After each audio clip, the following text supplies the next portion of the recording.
Now, are you getting a request for permission to be recorded? Excellent. Yep. You just need to accept that and away we go. So, Sophie. Yes. Good evening, everyone, and welcome to this evening's session. My name is Sophie O'Keefe, and I'm the Professional Development Manager at English Australia. And I'm just introducing our facilitator for this evening's session, Claire McGrath. So Claire is an English language teacher and teacher trainer, and she's currently a consultant working in Ellicos.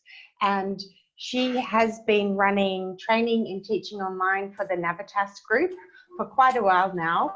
And since everybody has been moving to online very quickly, Claire has been sharing her knowledge with the sector via a range of forums, and especially via these kind of informal sessions where she talks people through the possibilities of teaching with Zoom. So thank you very much for facilitating tonight, Claire. Oh, you're welcome. It's a good opportunity. I am going to mute everybody, if you don't mind, just so we don't get background noises.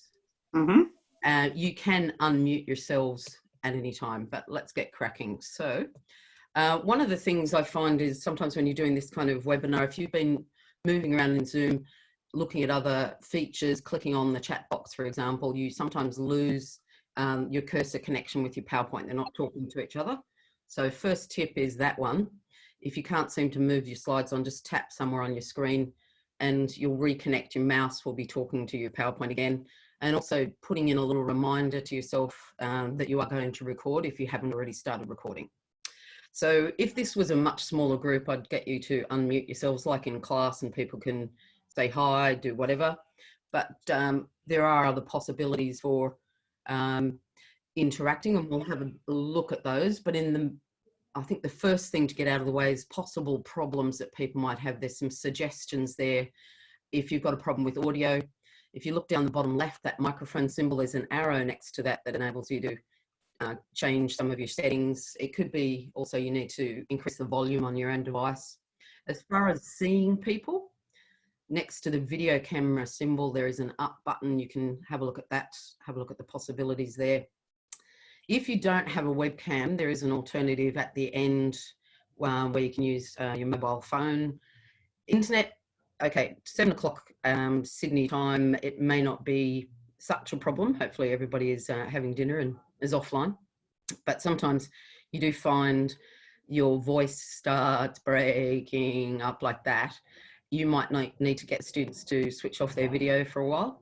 But in a real classroom, everybody sees faces, you see gestures, you see expressions, you're making eye contact. It's good to have your video on if possible. But if yours does become unstable, you can turn off the video by clicking on that stop video symbol down the bottom left. Worst case scenarios, those help ones, you know, waving, writing in the chat box, writing, holding something up to the screen, to the webcam. In classes, often having an email contact or a WeChat group contact, whatever your ways of communicating other than through Zoom and the learning management system, you can get students to give each other messages if they're having problems getting in. If for any reason something goes wrong, just leave the meeting and you can come back in again. That also works for you, by the way. If you have a problem, don't end the meeting if you're the host, just leave and then you can get back in again.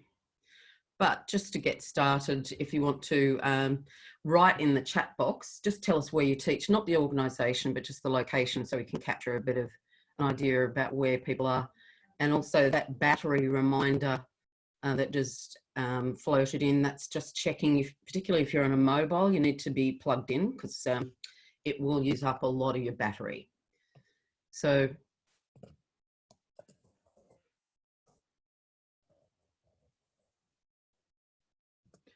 just putting in some of the locations where you work. It doesn't have spell check. So you might want to have a look back. I desperately need to do that every time.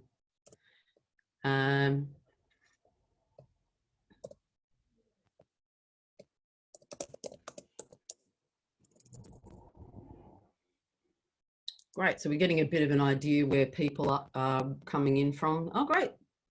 some people from New Zealand. Hi, been doing some work with people there. Okay, so these are some of the examples of things you might need to be doing, particularly in the beginning, just making sure that your students are able to understand how they sort out those kind of problems and how they communicate in the worst case scenario. So have a plan B set up first, communicate that with everybody, and away you go. And obviously the chat box will be thinking about how we can use that. So what I wanted to do was just clarify, we've got a range of people here, some who may have taught online, may have used Zoom, may not.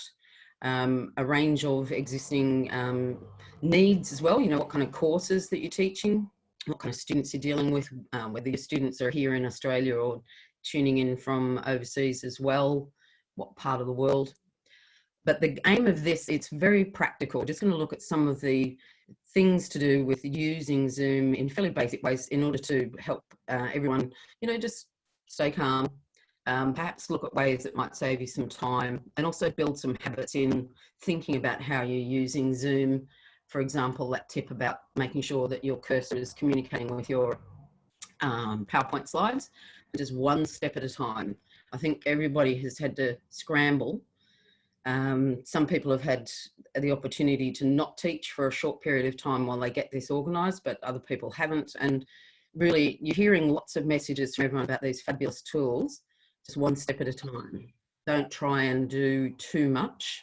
It's quite easy to overwhelm yourself with looking at all of these different fancy things you could be doing. And meanwhile, you're dealing with multiple channels of communication with your students and your colleagues and the different places you work.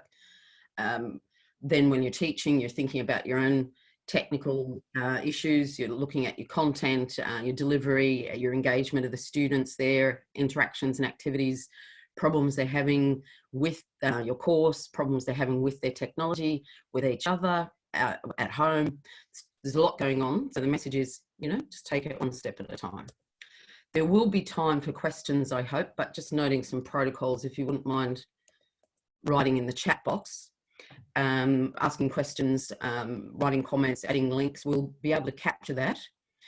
Because it's a pretty large group, it might not be possible to do these verbally.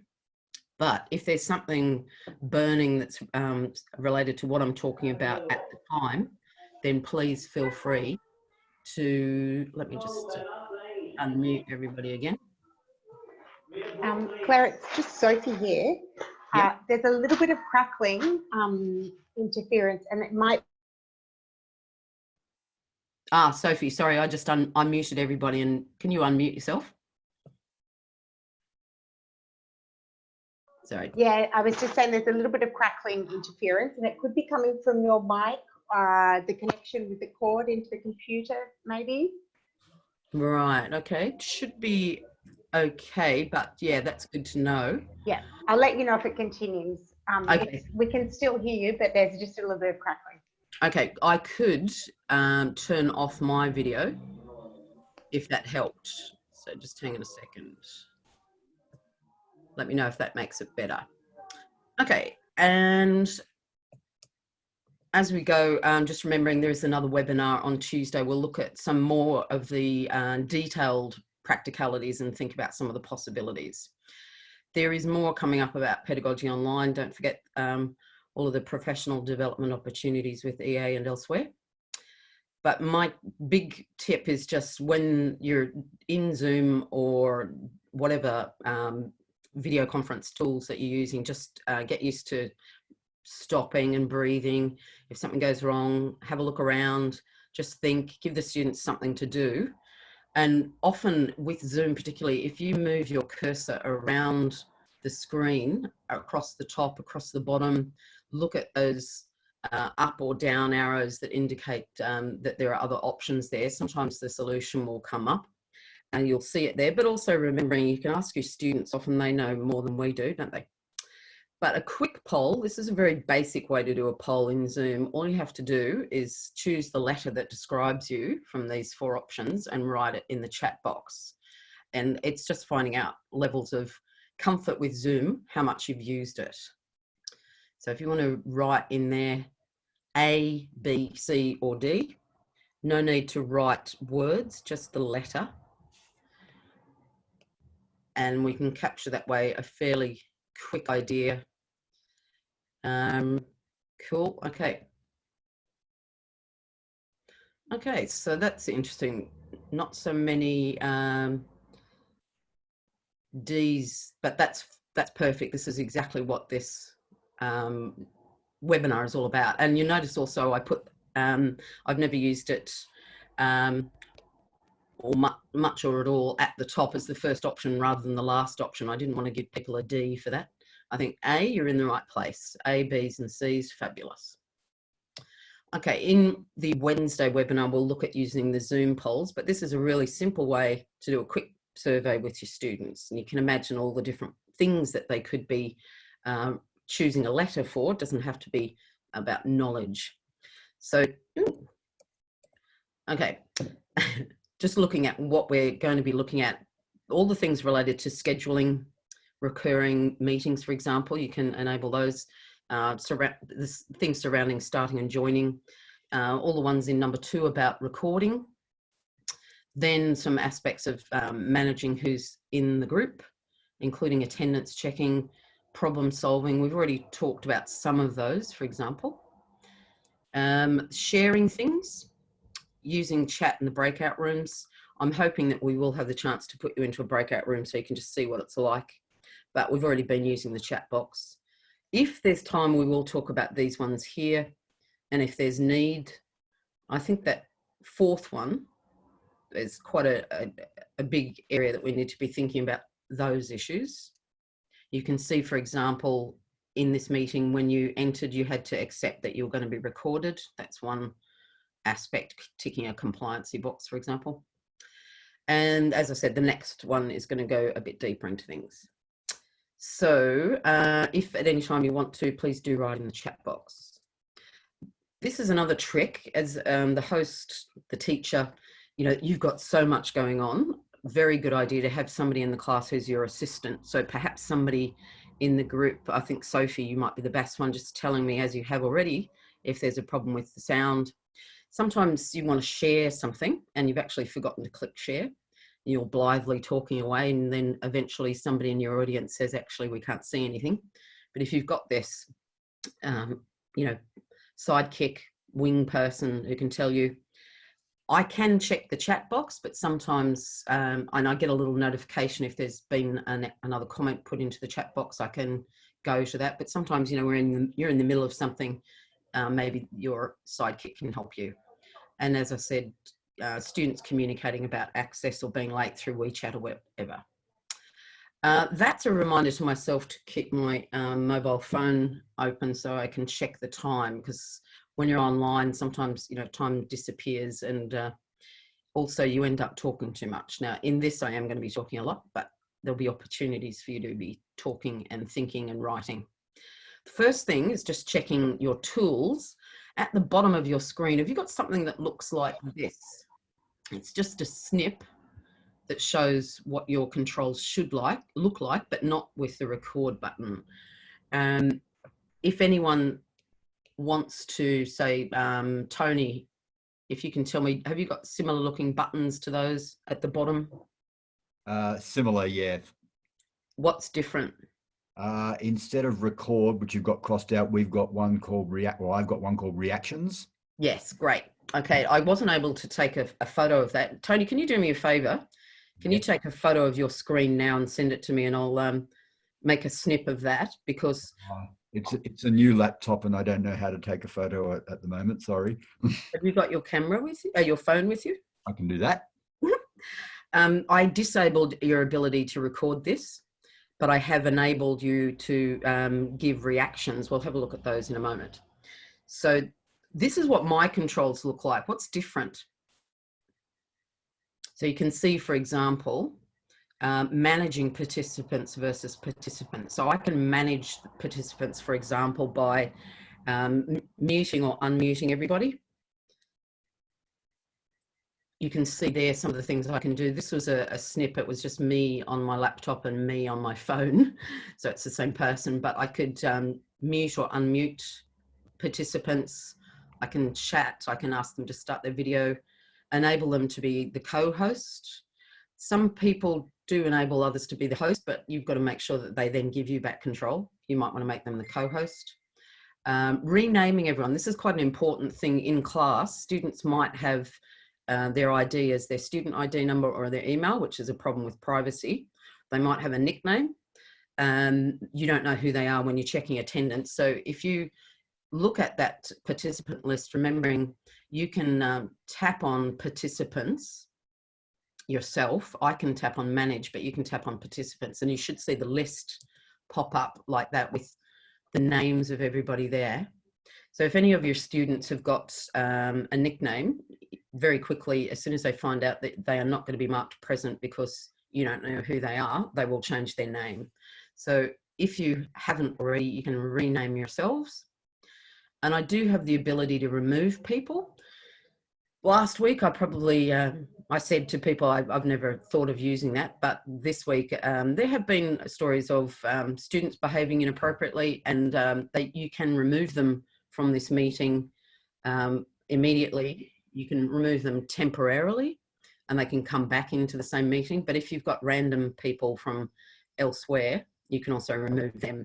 That's very unlikely, and we'll work out why. But these are the feedback options you've got. So if you look at the bottom of that participants list, can you see these reaction buttons? This is non-verbal feedback, which I've enabled. Possibilities with quick checks of understanding, perhaps a bit of harsh feedback, go faster. Okay. The more buttons, if you want to have a look at those, you can see thumbs up, thumbs down, applause. If you want to give somebody some feedback, you just tap that and it shows that you have applauded. The cut button means that you want to break, but this is a good thing to be thinking about. In a face-to-face class of say 2 or more hours, you're usually giving them a break anyway. So negotiating that with them at the beginning, telling them beforehand when the breaks are going to be. Sometimes people do need to have a break, and sometimes with a clock that indicates they've had to step away. And it might be there's somebody at the front door, the children are trying to burn down the house, something like that. You can see next to the participants list what's going on. So just remember, if you click on participants, you can see those non-verbal options at the bottom of the list, and you might want to play around with them. So for example, you can raise or lower your hand. You can applaud. You can pretend you want a cup of tea. You will get one shortly. But remembering protocols to establish with students, they should unmute if they want to ask a question or to talk, but then mute themselves. Signal something you want to do. You can use the various buttons here. There are a couple of hands up options, and I'll get an indication of that. Okay, so that's quite handy, but it is something you need to enable, which is why we're going to go and look at settings shortly. But do remember that mute all button, particularly when people come in a bit late and you get this, you know, crackling sound from everyone. So I'm going to just mute everyone again. And if you need to, of course, you know what to do. You unmute yourselves. Sometimes that's because, you know, you get chewing sounds, swallowing, heavy breathing from people who are concentrating, because your class is fascinating. And you can see in the chat box there some of the options. You can write in the chat box to everyone. They can write privately to each other. Now you can disable that if you want, but I think sometimes in class I use the private chat to just check with another person that I'm on the right track. I might be saying to someone, oh, what page are we up to? Or does this mean blah, blah, blah? Or, oh, this is a good link. Or I think the answer to number 2 is, you know, blah, blah, blah. So you can use that ability for them to chat privately to each other for pair checking, and for, they can use it as you do when you're in a webinar and you've seen someone you know and you go, oh, hi, how are you? But if you want, you can disable that. However, I just tell them I'm saving the chat. I can see everything that you write, and I just don't tell them that actually I can't see the private chat. I see private messages to me in the chat, but I can't see private messages to them. Just don't let them know that. So that's a bigger screenshot of basically what you've seen. So you've got some options, and you can disable and enable these things within the meeting by going to your settings within the meeting. You've got different options, but you can also enable or disable these things for all of your meetings when you schedule them. So what I'd like to do is to go into my personal Zoom account, not my work one, and just have a look at some of the settings there. We're going to be basically looking at those issues related to meetings and recordings. So I'm going to stop the share and just minimize that so that I can do that thing that all teachers do, you know, when you keep talking about something while you're dithering around finding something. So just hang on a second. It's always a good idea if you've got your tabs already open so that you don't have to start a new share. But I just wanted to go from this. So can everyone see now? You're just looking at my tabs, and I'm going into my Zoom account. There are messages up there. I haven't experienced any problems with Zoom, and I've been Zooming with people in Australia and New Zealand constantly for the last 2 weeks, but I hear that some people have.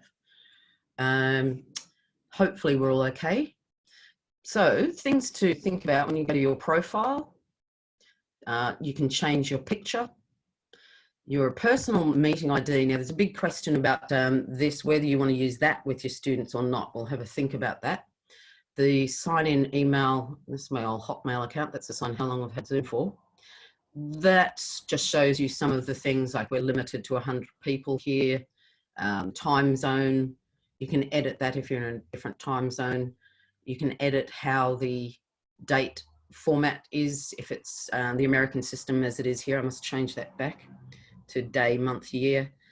Using a 24-hour time, very helpful. And that's about it in your profile. With meetings, this is where you go when you want to look at your upcoming meetings.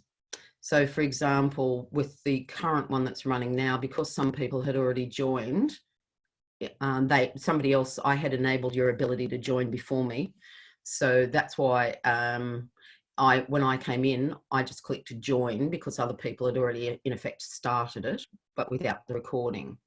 So tomorrow when I come to this, we're doing these virtual afternoon teas with teachers where I work in a couple of organisations for 2 hours on a Tuesday afternoon, where they can just pop in and into Zoom and have a chat, catch up for 5 minutes, stay for a bit longer, talk about successes and problems and solutions, and share some tools they're using. So these are my upcoming ones. And when I want to start, as I said, I can just go using the start button there. I can also use these things at the top. I can host the meeting, for example, with the video off or on if I want. So you've got a couple of ways where you will decide to start your meeting. You can also edit, for example, this one, I'm not going to click on that, but let's say if I click on this one, I can edit something. You'll see I've named it really clearly. This is important, and I'll show you how, because if you've got recordings or if you've got multiple classes, you just want to make sure that you're starting the right meeting at the right time. And that shows me the URL that the students need, or the meeting ID number. So if I want to edit that, I can come in there. We'll have a look at this again on Wednesday, for example, when we talk about polls, how to edit those, how to create them as well. So in terms of scheduling a meeting, I'm going to do this with you and do one. Now, I actually am using Zoom with my pottery class. They're called the Porcelain Dolls. So we used to have a class on Tuesday evenings, and we're having a catch up in Zoom instead. Let me just move my host controls around so I can see that screen. So what's tomorrow? It's Tuesday. We're going to be catching up from 6:30. And make sure it's PM or AM. I scheduled a webinar for 11 PM the other night. Luckily, I realised. The duration, you've got options. If you've got pro accounts through your organisation, you know, you will have already had some training perhaps about this, but you can see duration, time zone. Recurring, this is where you say you want it to happen every week. So I'm going to do that now. I'm going to make it weekly, and it's occurring that you can see then on Tuesday. You can double check and you can decide how many occurrences. So I think we'll be in this scenario for quite a while. We're going to miss the whole term. Registration I don't require. That's another level you might need to discuss with your own departments, your own faculties, your own colleges, whatever, to see if they require registration, how they're going to manage that. And I don't require a password, because I think unless you're posting your URL of the meeting on social media, I don't think anyone else is going to, you know, just sort of randomly choose those 9 numbers and come into your class, but it may be something that people have to look at. These options, video on or off, I usually start with off. I usually check beforehand that, you know, my hair is on straight, but then when I come into the class, I have it off until I'm sitting down and then start waving. The audio, this option here, telephone and computer audio, rather than just computer, you can actually use your phone for your audio. So you have you dial in with your phone, connect there using that audio. So audio on your phone up, the computer audio, turn the volume down, and it may be that students need to have that option as well. Other options, joining before the host. Look, I think students go into the classroom face to face before I'm there. So I'm fine with them getting in before me. Muting on entry, well, okay, I think, again, they're in the classroom normally. So that's one of my strategies that I'm using. What do I normally do in a face-to-face class? What do I expect? What do I need? How can I do that here? What are my choices? The waiting room, if you want, you can have that where they might have joined the room, but they've been put into a waiting room first. And you have options whether you then enable them to enter one by one or you allow them all to come in. But until you're sure how that works, maybe don't enable it, and then just try it out with a couple of colleagues, you know, get into Zoom. Then you can play around with putting each other into breakout rooms and seeing what happens when you click enable waiting room. And again, the authenticated users, I don't have that problem, not yet, but it may be an issue that your organisation decides that that's what you're going to do. Recording automatically, don't click this if you have enabled them to join before you, because what happens is as soon as somebody joins the meeting, it starts recording. And if for some reason they've just decided, okay, I'm going to make sure I don't miss this class, because they're so enthusiastic about being in your class, then they join the meeting. In effect, the first person starts it and it would start recording automatically. You'll have massive blank space at the beginning, and of course storage in the cloud's a bit of an issue. Alternative hosts, depending on your system, they may need to have the same domain name as you. So because this is my own account, I can choose to do that, but I can also do that in the middle of the meeting. I can enable others. So I'm just going to save that and see what happens. It sends me to my schedule so I can sync my calendars. The meeting ID number. Now I've chosen not to use my personal ID, and it's 50-50 each way. I have my settings, and you'll see those in a moment, generate something randomly, so that for each class, whether it's a recurring meeting or if it's just a one-off, that is the same 9-digit meeting ID. So if you're inviting students, you can use that option of copying the invitation. But often what's better, I think, is with students being bombarded with all sorts of messages about where and, you know, how to do things.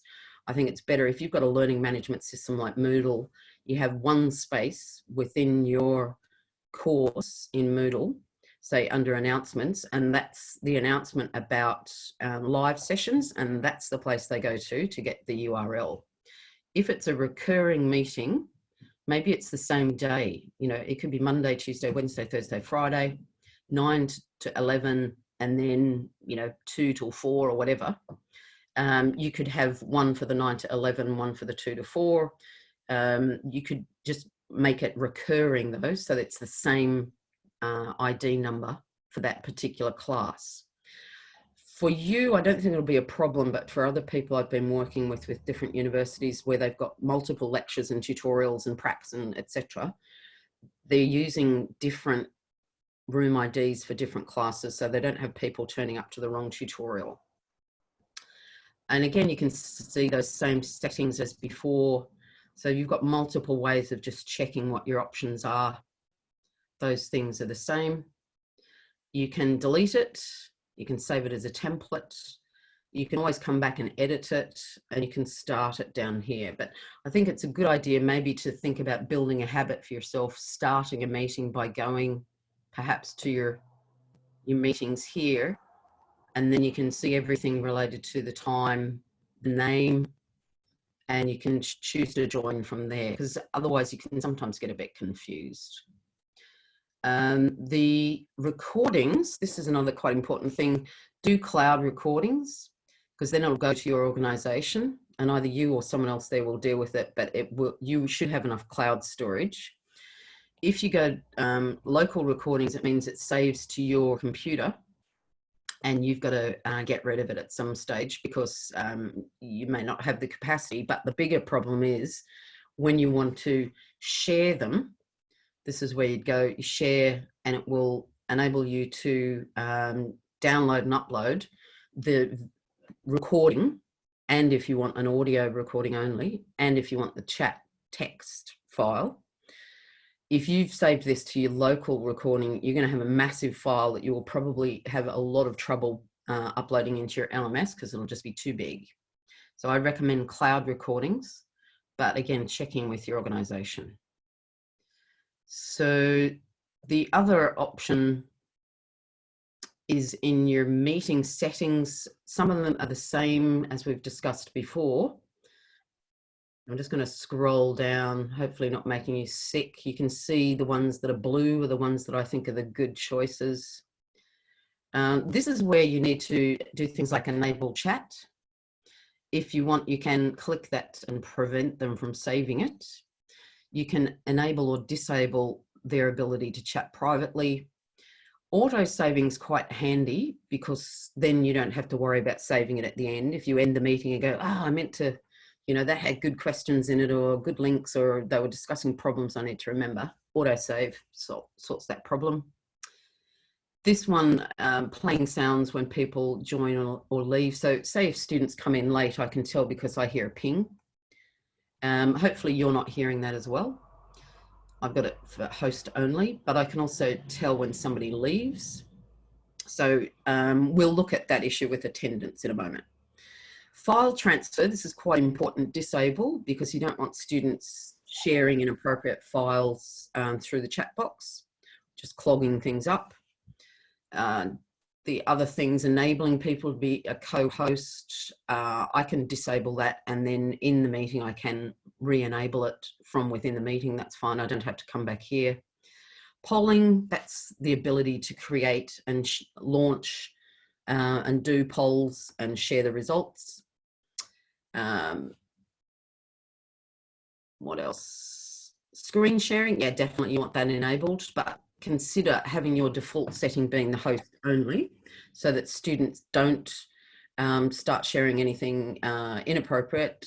But look, in the real world, in the face-to-face classroom, you know, we get students sharing things inappropriately in different ways. We have to manage them. This is one way to control that tendency. You know, when they first get into Zoom, they get a bit overexcited and they start, you know, sharing things they shouldn't be when you don't want them to.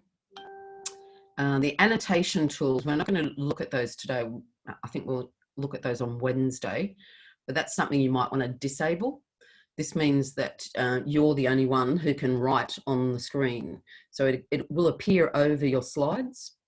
You can write, you can draw, there's a spotlight tool, there's an arrow tool which you can use as a kind of a pointer, quite handy. But I have enabled this just in case I needed to do something, or I wanted you to do something if it came up. Auto saving the whiteboard, that's cool. Non-verbal feedback. This is where I enabled your ability to give me and each other non-verbal feedback. You know, the hands up, hands down, I want help, you know, clap, etc., etc. The coffee. This option, if you want, you can remove participants through your controls as a host. And if these are students of yours and you want them to be able to come back into the class after they've had 5 minutes to calm down and think about things, you'll need to enable that. As it is, as it's disabled, if I've removed anybody, they won't be able to come back into this meeting or this class. They would have to wait till the next one. Breakout rooms, hopefully we'll get a chance to play with that briefly, but we'll play with it more on Wednesday. And there are options you'll find out about how you can do that either randomly or according to a system. Now, the virtual background, some of you have already been finding out about how to do that. If you looked at your video symbol, video camera symbol bottom left, and there's an up or a down arrow there, you'll be able to see where you can choose different virtual backgrounds. But the problem with some of them is they get a bit spacey. The pixels aren't great with different settings and types of computers. But they can upload images. You can upload images as long as it's a JPEG file. If you want to find a suitable picture you want in your background, if it's a JPEG, you can save it and use that. I've noticed some people have got ones representing their organisations. This one, the attention tracking, interesting because it enables you to get a little symbol next to the participants' names if any of them have stopped connecting with this screen in Zoom. Say, for example, they've minimized it and they're looking at something else. It enables you to see if they're doing that. I think there are many reasons why students might be looking at something else, a dictionary app on their phone, or they might be checking the meaning of something that you're talking about, or finding a picture they want to share, various reasons, but it's interesting to know. And you may also want to tell them that you get a message indicating who's not paying attention, basically. The waiting room. The other ones, I think you'll see, I've got these snips actually in the slide, so I think that's enough about scheduling, but you've got choices about communications, and that's about it, really. Probably a reasonable amount of information for you to absorb if you've never used it before. But as I said, with the slides, you'll see, I'm just going to move fairly fast through those. There are screen snips of these things, and you'll see different options you've got to remember. And you will probably also have, policies from your organisation. I'm glad I've got this though, because I did forget to look at recordings. If you can see this one, yeah, should have enabled that to go to the right slide. So I'm going to have to zoom pretty fast through these and get to recordings again. Sorry for making you sick. Okay, so your options in recording in the cloud or locally, I've enabled cloud recording. And this is one way, recording the active speaker when there's a shared screen, or the gallery view, or active gallery shared.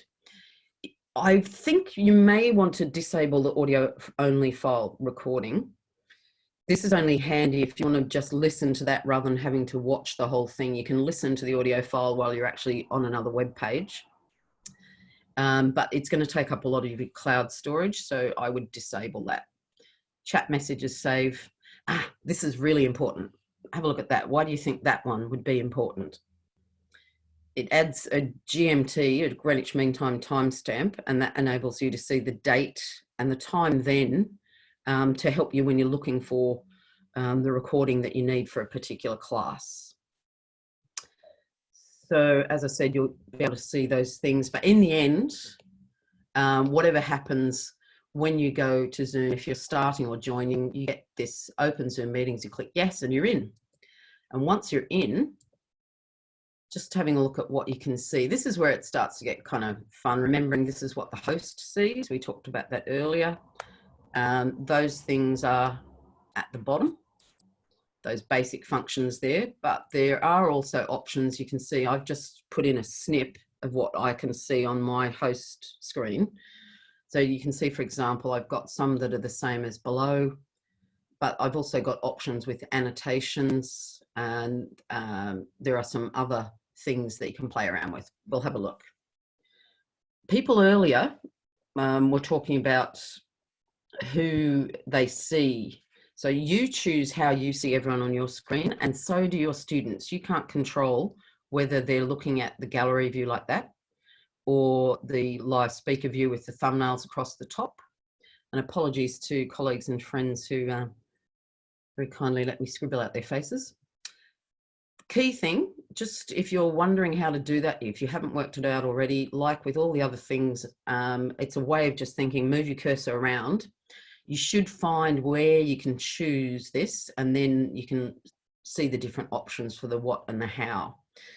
Bear in mind different devices, you know, if it's Android or iOS, if it's a mobile, if it's a laptop, it's going to look different to a lot of other people.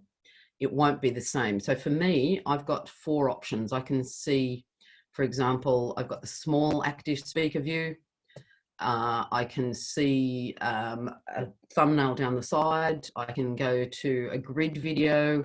I've got lots of options, but I can also minimize that and just push that off to the side, off my screen, off my slide, so I'm not being distracted.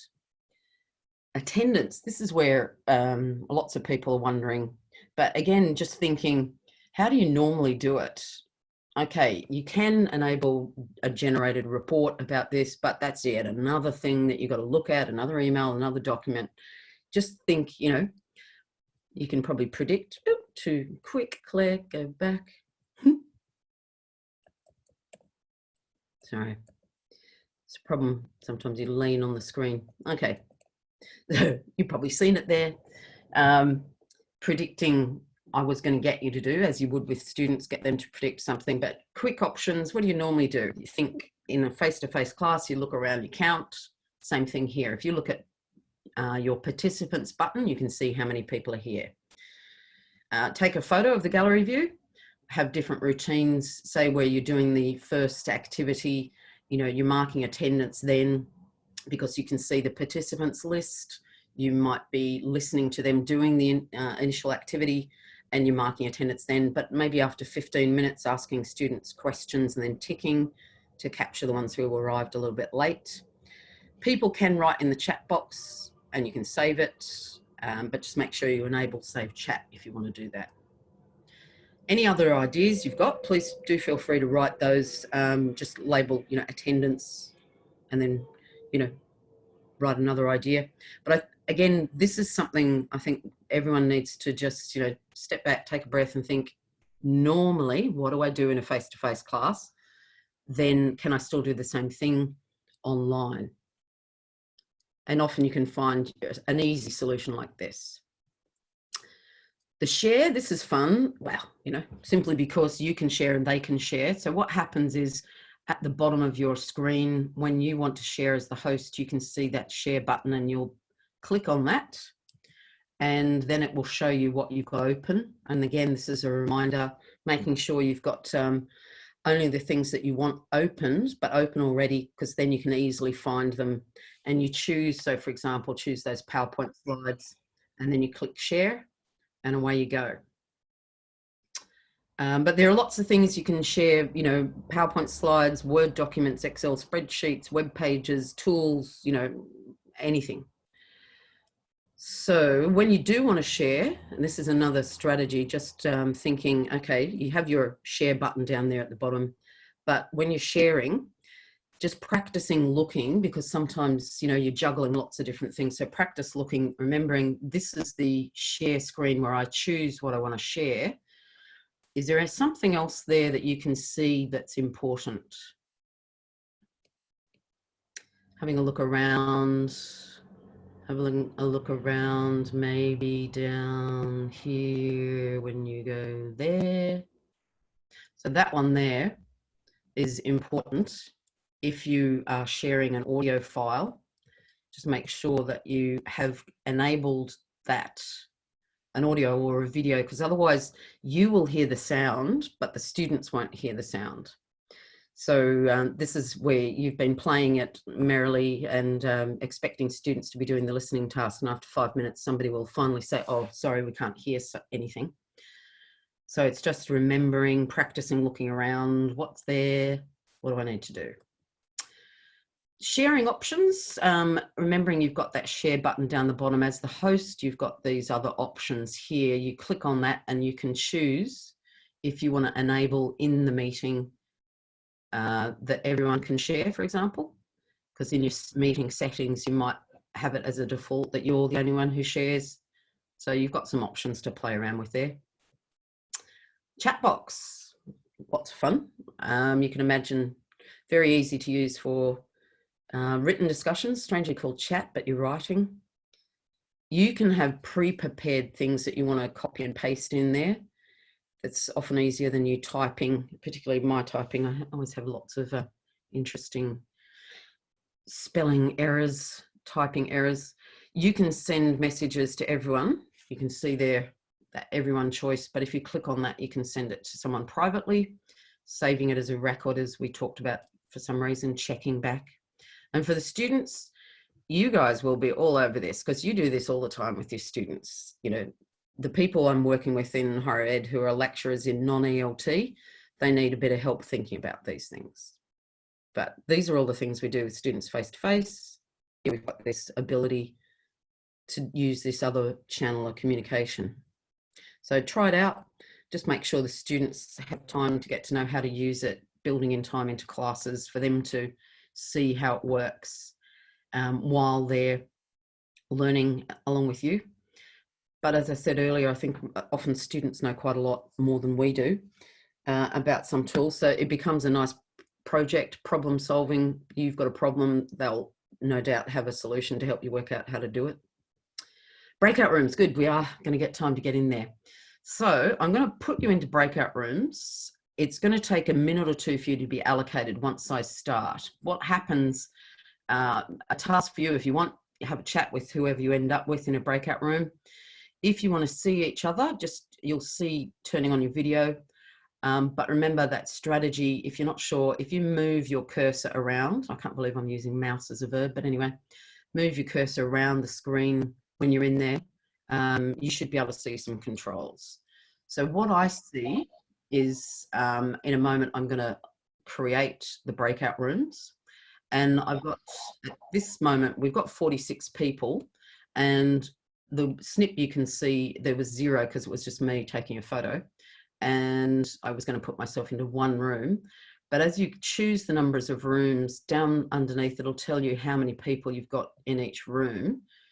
And I think you can have up to 50 rooms, and you can even allocate a student to an individual room if you want them to be doing a test or something.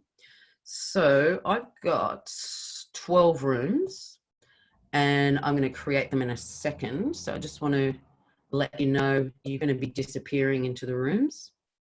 A couple of minutes, just have a chat. What can you do? So at the moment, it's allocating you. That's in progress. People are starting to disappear. I'm getting green buttons to tell me they've joined. So if you haven't yet, just relax, you'll get there.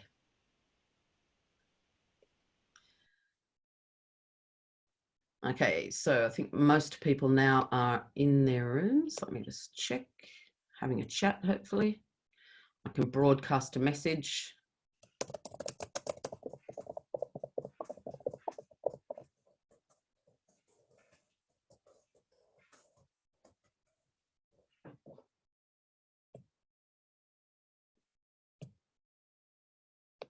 And I'm just checking. Okay, for some reason, some people haven't joined, so I'm going to move them into some other rooms. And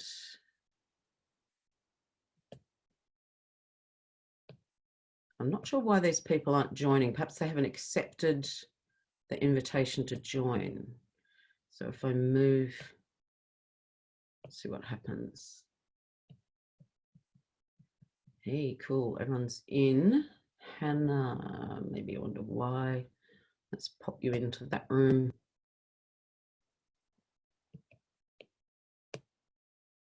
It could be these people have had to step away from their screen for a while. And so they've missed the invitation.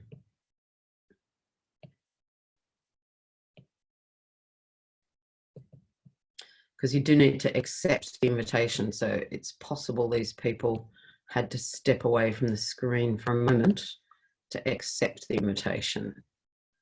I can see in the chat box, new messages, anybody? Nope. There's one, I'm getting a message to say one person is not assigned.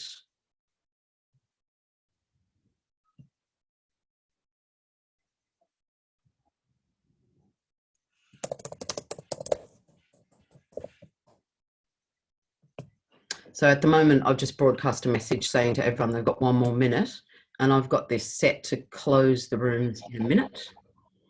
And so there's a countdown.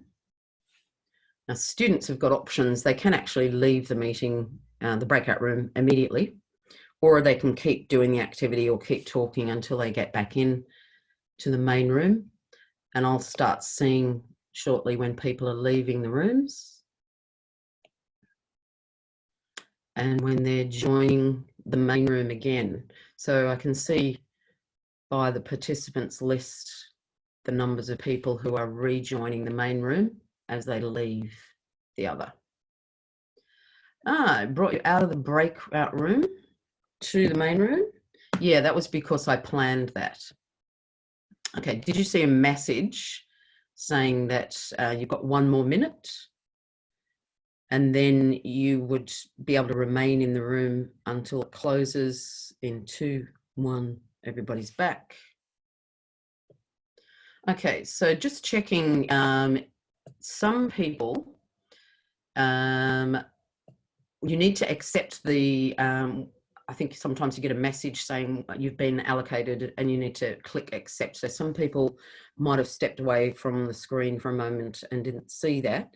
But when you're in the room, I can broadcast messages to you. Hopefully you saw those things. It was just a brief experience so you can see what it's like from the student's point of view. And it's an interesting option. We'll explore more about that on Wednesday to think about different options we can use within that. But when I broadcast that message 1 more minute, I also clicked a button to say close the room because I've got it set as a timer for 1 minute. And at the end of the minute, everyone will automatically come back to the main room, or if you choose, you can come back to the main room early. So that's what it looked like inside from my point of view. There's my option to broadcast a message to everyone. So this is, I'm in the main room. I can, if I want, join any of these rooms. So I can pop in and just check you're all okay, hear what you're doing. And then at the end, I can close all the rooms and you get a minute to finish doing what you're working on, or you can come back to the main room immediately. If I want, say in this case, I was in one of the breakout rooms, to get out of there, I need to click leave and I come back to the main room and I can get into another room if I want as the teacher. So say students are working on group projects, they're in there, you want to go in and check if there's any problem. They can signal to you that they've got a problem. See that button down there, ask for help. That's an option for you while you're in the room, and I get a message with a hand up saying somebody in room, so-and-so in room blah blah wants help. So a couple of questions perhaps. Yeah, entering a breakout room discreetly, I think I tend to turn my video on and wave as soon as I go in so that I know that they know I'm there, rather than perhaps me interrupting a private conversation they didn't want, but you can decide. You can create that manually for pair or group work. There is a setting where you can pre-allocate who goes where. Could be for pair or group work or for ongoing small group projects. Yeah, but sometimes it's a matter of looking and seeing what messages you get. It's quite interesting. And I think also, yeah, seeing it from the student's point of view is really important. So if you can play around in Zoom one time with some of your mad, crazy colleagues, see what happens. Now we are getting close to the hour, but that's just a screenshot I took earlier this afternoon. of myself in a breakout room. I can see the countdown. I can choose to return to the main session, but I tell students not to do that too early, because sometimes they come out of the main session to ask me a question, and then sometimes, depending on what's going on, I have trouble putting them back into the same room. Finishing here today, I think, with a little bit about consent to be recorded. You can enable that message in your settings, disabling their ability to record, and using that, I can't remember now what it's called, attention, no, not the attention tracking, yeah, sorry, just you can see if somebody else is recording. The cloud recording choices, the links there, you'll see, you'll get these soon, but if you want, you can take a quick photo of the screen or just Google. Zoom's got loads of resources.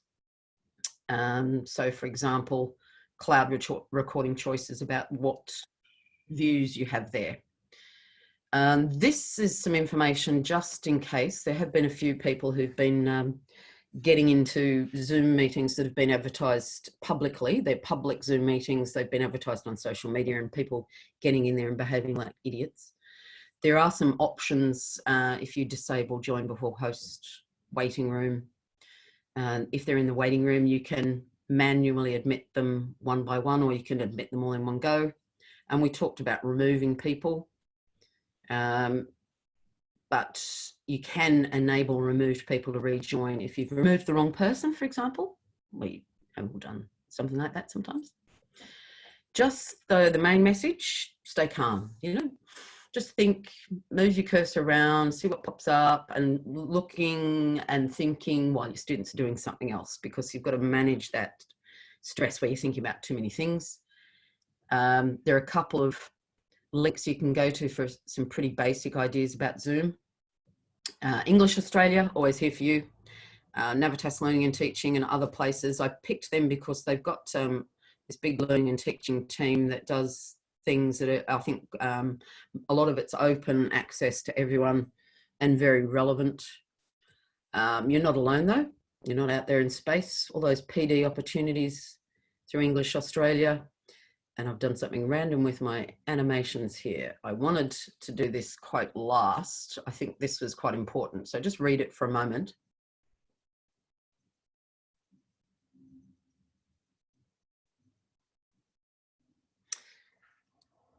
So I think you've got the essence. This is a very experienced online teacher just saying, you know, hey, we've all been thrown into this. Don't put too much pressure on yourself or on people that you're managing. Do look around for other options. Lindsay, for example, tomorrow night, he's got another fabulous workshop. I'm saying fabulous because I know him, not because I've had a chance to do the webinars with him, the one he did the other day or evening, and the one tomorrow, I don't think I'll have time, because you already know I'm going to be in my pottery class. English Australia, don't forget the CPD framework, lots of stuff in there. Aussie LT, if you haven't joined, it is a Facebook group. Please don't, if you're already in it, please do not add or invite other people, because from an admin point of view, we're not sure if those people actually want to be there. We've got to message them. Takes a bit of time.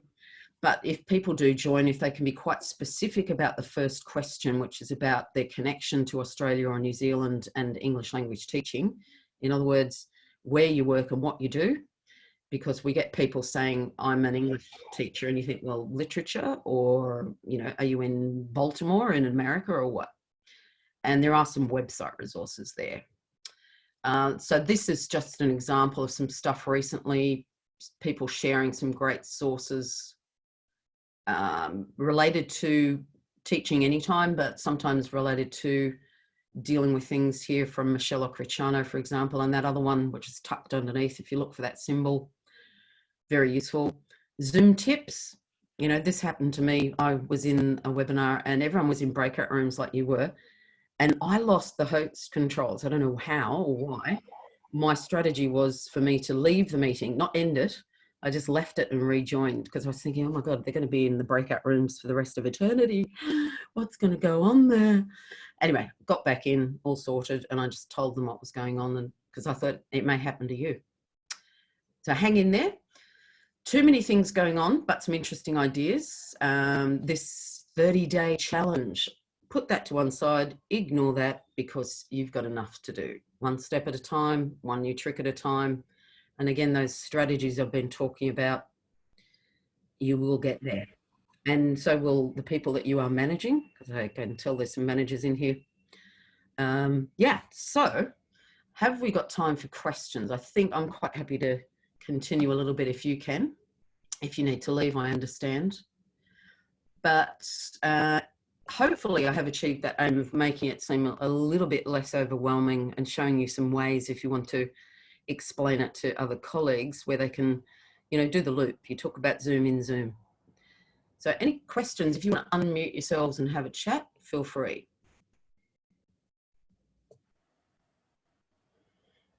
No, I'm getting some messages from people there, and very nice, great. I think been very helpful. Ooh, nice to see some of those names I didn't realise were there. So and Claire, I think there was a question a little bit while back on the chat feed about where people would find the recording of the meeting in the cloud afterwards. It's going to depend on your own system. Yep. With my pro account, my personal one, it goes into my own cloud. But if you've got an institution-based email address, it's going to go into the institution cloud. So you'll need to just check where that's going. You will get a notification, because you've enabled that in your settings, and we looked at that it's available. And it probably will give you, the way it works is you get a link in the email to go to that cloud recording. But again, I'm not sure how some organisations, big and small, have set themselves up for that. But a good question. Is there anything else that I missed? There was one about the breakout room. Do students in breakout rooms only see the gallery view or your shared screen? They need to, when they're in that, because I hadn't enabled the whiteboards, or I didn't tell you about how to use whiteboards in there, you just saw, say, the gallery view of each other. So there's a few other ways that you can play around with what they see in there. So for example, you can have a whiteboard in there that they're annotating, writing on, but they might, while they're in the breakout room, be accessing something in the LMS, say in Moodle or whatever system you've got, Canvas, whatever. And they might be going there, they might be doing a task on their mobile phones. You know, there's lots of different options for what happens in those spaces. Sure. Impressed. So finding your chat recording, yeah, that will also be with the same place. If you have enabled the recording of the webinar, audio and video, and the chat, they're the two that you want. That will be in the same notification. You'll go there and it'll have those two files for you. As I said, don't enable the audio only, particularly I think you're going to be heading for big cloud storage costs. Okay, now your recording, is this a recording that you did of a class? You're saying that it only showed the individual speakers? Yes, I recorded it using the grid and screen share and things. The screen share, I think, appeared, but for the entire video, you could only see the individual speakers. Yeah, and it was one of my students, and then it was me for quite a long time each time before it would switch over. I'm just moving back to see that page there. If you can see your cloud recording choices, if you go there, yep, you've got different options for what you will see. For example, it sounds like you only had the active speaker view enabled. Yes, that might have been it. Yeah, but I love this. This is the way we find out, you know, what happened, and sure. you know, next time we might do it differently. I'll test So it. I will send those slides to you, and you can see the resources in there and click on links. But yeah, there was one last thing that I want to, if possible, share. I think it's quite relevant for us to finish with. This was from a workshop that I did in 2015 on interactive whiteboards. Remember when they were the big new thing? And let me share. And I just thought it was a very relevant quote to finish with. This guy, Chris Betcher, I'll just let you read it. He's talking about interactive whiteboards.